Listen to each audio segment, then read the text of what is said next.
I want you to rank the best statistical seasons for players 1 through 7. So you're going to give a number to it, okay? I am going to start with Myles Garrett breaking the single season sack record with 23 sacks. We're going to start with defensively. That is one of the best seasons that you could possibly have.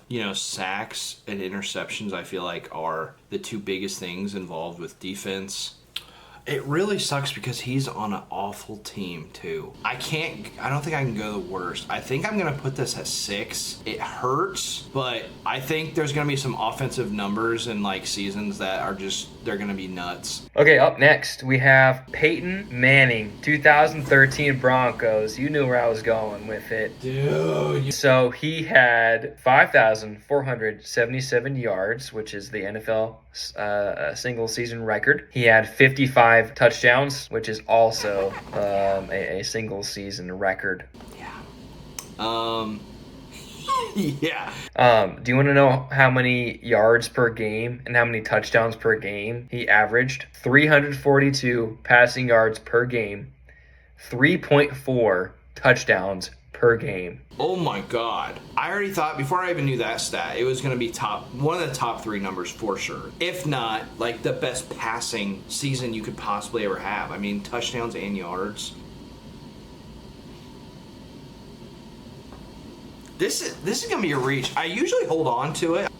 With it being a passing league right now, and the fact that this has been held for 13 years at this point, I'm going to have to go number 1. All right, my boy Peyton, number 1, baby. I love it. That's awesome. Up next, we have Eric Dickerson, 1984 Rams, 379 carries for 2,105 rushing yards and 14 touchdowns, 131.5 yards per game. Oh my God. You're so evil. Yeah, I didn't know we were doing legends like that. I'm a Dallas fan, so I'm an Emmitt Smith guy, but Eric Dickerson, I know, God, he's a legend. And the fact that he has held the rushing for that long, I'm going to go number 3. Up next, we have Calvin Johnson. Megatron.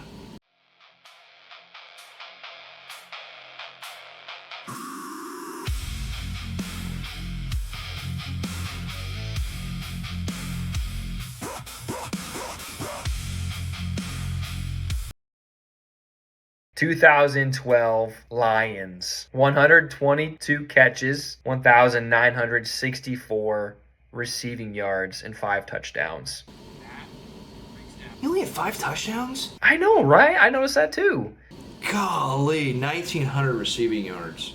I think I'm going to take this down just a little bit. I'm going to put this at 5. Just the simple fact that it was only 5 touchdowns, and the fact that that Lions team I don't think was very good. They had to throw the ball a lot, and they have Matthew Stafford. Up next, we have LaDainian Tomlinson, 2006 Chargers, 348 carries, 1,815 rushing yards, 31 total touchdowns, and I also want to note 56 receptions for 508 receiving yards. This sucks because this was the exact year I started getting into football, and every single morning when I watched ESPN, it was literally LaDainian Tomlinson scoring touchdowns. 31 touchdowns is insane. Is it better than Eric Dickerson?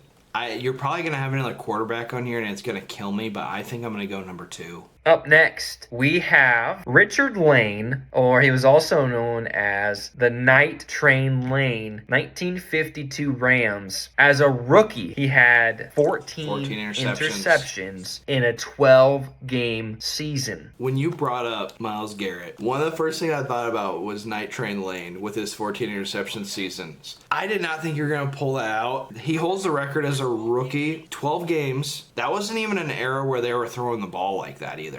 I'm going to go 4 with this one. I think you're going to be upset with yourself. Up next, I have Devin Hester, 2007 Bears, 22 kickoff returns for 629 yards and 4 touchdowns, 42 punt returns for 651 yards and 2 touchdowns. Yeah, it is what it is. That's just how these lists work. But yeah, I like my list, honestly. I think it's... Yeah, you did good. I'm telling you, that's tough to rank, man.